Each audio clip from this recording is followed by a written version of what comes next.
What's up guys, welcome to AnimeKouhai. If you'd like to help me out, please hit the like button and subscribe to my channel. Michael was masquerading as Rudra, and now that he has vanished, the Empire will need a new leader, correct? That is part of the agenda for today's summit. Could the Empire provide their perspective on this matter? In order to ensure that everyone was on the same page and to understand the direction the Empire was taking, I gave the floor to Masayuki's group. It was important for Gazel's team to have a clear understanding, and I believed it was necessary to openly discuss all the relevant information. This was a significant gamble. Typically, in a summit like this, opinions would be stated, and feedback would be obtained from all parties involved before proceeding to a public meeting. However, we were operating in uncharted territory, and I couldn't predict the outcome. This approach deviated from the usual protocol for national talks, but with Testarosa's approval, who was smiling as if there were no issues with my approach, I set aside my concerns and continued to be straightforward. Minitz? I called upon Minitz to provide further information. Yes, sir. I, Minitz, will brief you on this matter. Regarding the current state of the Empire, we have suffered a loss of over 2/3 of our military strength, rendering it impossible for us to continue hostilities. We are ready to accept a treaty of unconditional surrender. However, we also need to address the issue of lacking a fully established leader on our side. This aligns with what Lord Rimuru just mentioned. Our utmost priority right now is to establish and support a new leader for ourselves. Given the opportunity presented today, I hope that all of you will accept and acknowledge our new emperor here. Minitz delivered the speech with confidence, without stumbling over his words. He then bowed and glanced at Gazel and me. Is that your proposal? Gazel inquired, turning to me. So, you anticipated my unexpected appearance from the beginning, Rimuru? What? Not really. I was taken aback by Gazel's question. I see that we have been outmaneuvered, haven't we? This meeting isn't solely about Tempest and the Empire forming an alliance, but rather about Tempest endorsing the new emperor and establishing a strong foundation for the Empire's future growth. And in that case, Dwargon would be more than willing to contribute to this endeavor. However, we would expect something in return. Interrupted Gazel, adding a condition to his support. I was taken aback by the sudden shift in the discussion. We had just been talking about accepting the new emperor, and now it seemed like we were discussing the idea of backing him. I was struggling to grasp the full picture of what was happening. I am honored to hear you say that, Your Majesty. We will, of course, consider providing suitable benefits for both our nations to the best of our abilities. You can rest assured about that. Responded Minitz, speaking and acting like a seasoned politician. It was a stark contrast to his demeanor on the battlefield. He possessed a natural elegance in any situation.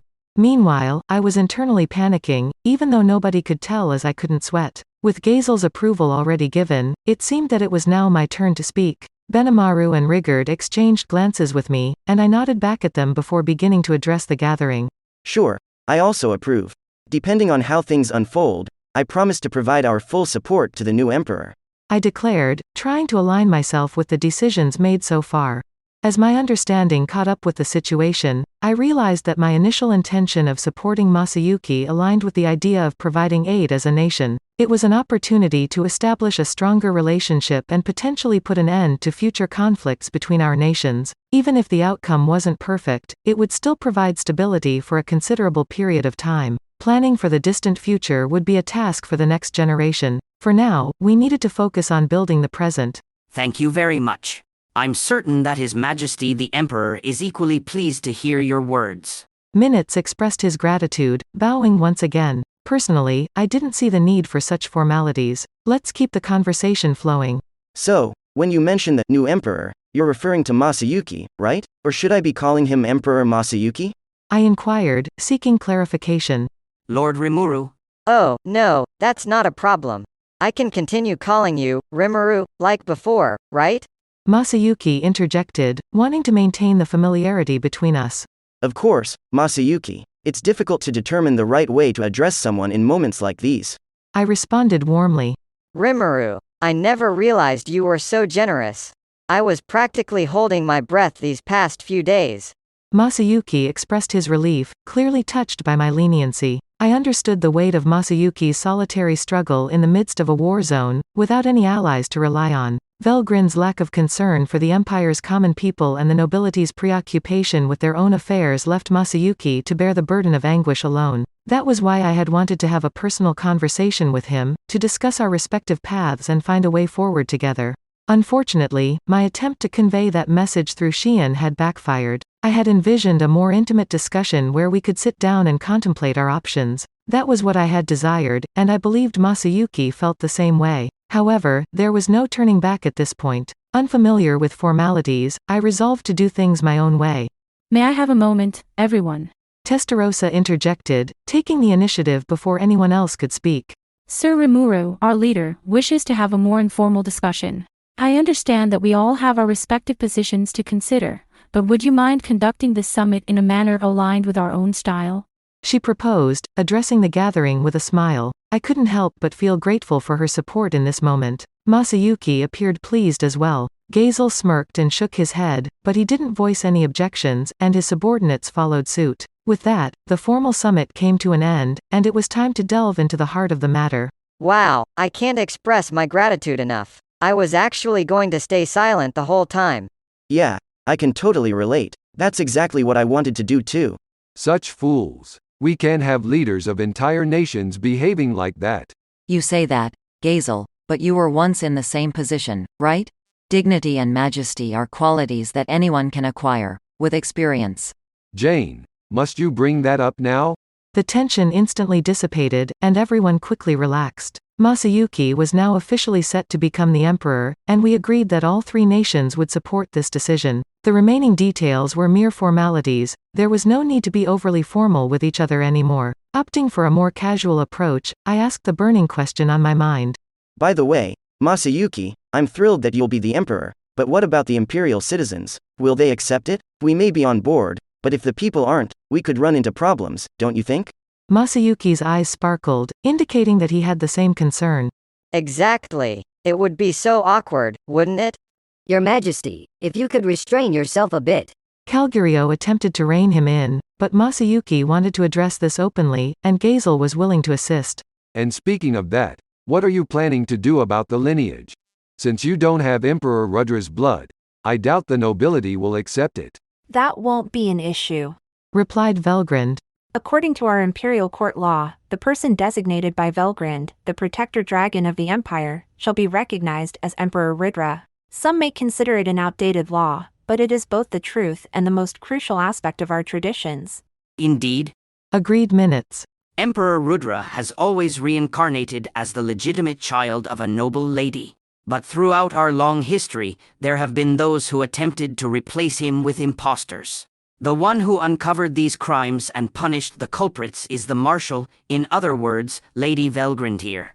Indeed, attempting to replace the child was destined for failure. If one understood how Rudra's reincarnations worked, it would be impossible to mistake a fake for the genuine article, and the punishments involved. I didn't even want to imagine them. I knew they must have been horrific. That being said, His Majesty always ensures that he passes on his sense of self to the next generation. Even if Lady Velgrind never officially designated him, I'm confident that he would eventually be recognized as an adult. Oh, so it becomes easier to identify him once he gains some self-awareness? Okay, are you suggesting that Masayuki is an illegitimate child or something? Lord Rimuru, that approach would be ineffective. Our senators still possess records of the former Emperor Rudra, including his blood type and DNA information. While we could present a suitable stand-in as his mother, asserting that Sir Masayuki is Emperor Rudra's son is virtually impossible. Whoa, has Empire technology advanced that much?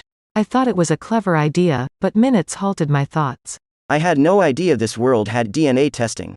What is DNA? Well, Gazel inquired, so I did my best to explain while Calgurio and the others conversed nearby. Back in the day, we didn't have such precise testing, I'm certain. I heard it caused quite a few problems for you. Oh, indeed. People would come to me begging for assistance in every custody battle throughout the Empire. It was quite a hassle. While that was interesting, it raised concerns about the Empire's current predicament. Their true emperor was now permanently absent, and in his place stood Masayuki, a reincarnated individual devoid of Rudra's memories. Proving that his soul belonged to the Emperor would be challenging, and despite our nation's support, we lacked a means to substantiate his claim to the throne. Well, why doesn't Masayuki simply pretend to be Rudra? Wouldn't that be easier? He has the same appearance and everything. I suggested. With the Emperor's abilities, any testing could be convincingly forged. Then we could implant Rudra's memories into his mind, and all would be resolved. I thought it was a clever idea, but once again, Velgren dismissed it. May I inquire as to why not? Have you forgotten about Michael's power? It draws strength from the faith and loyalty the people have for Emperor Ridra. If we announce Ridra's death, we could potentially strip away that power. Oh, yes, I remember that now. That's correct. Merely declaring Rudra's death won't achieve anything unless we redirect that loyalty towards a new target. However, Michael may have anticipated this and shifted its focus to someone else. I did suggest wiping out the entire population of the Empire once. If Michael has taken countermeasures, it likely found another energy source beyond my reach, someone incredibly powerful. While Michael may have taken precautions, it's still better to proceed with this plan. That way, I won't have any reason to harm the citizens of the Empire. Yes, indeed. Instead of getting caught up in the details, I will simply declare, on my authority, that Masayuki is Ridra.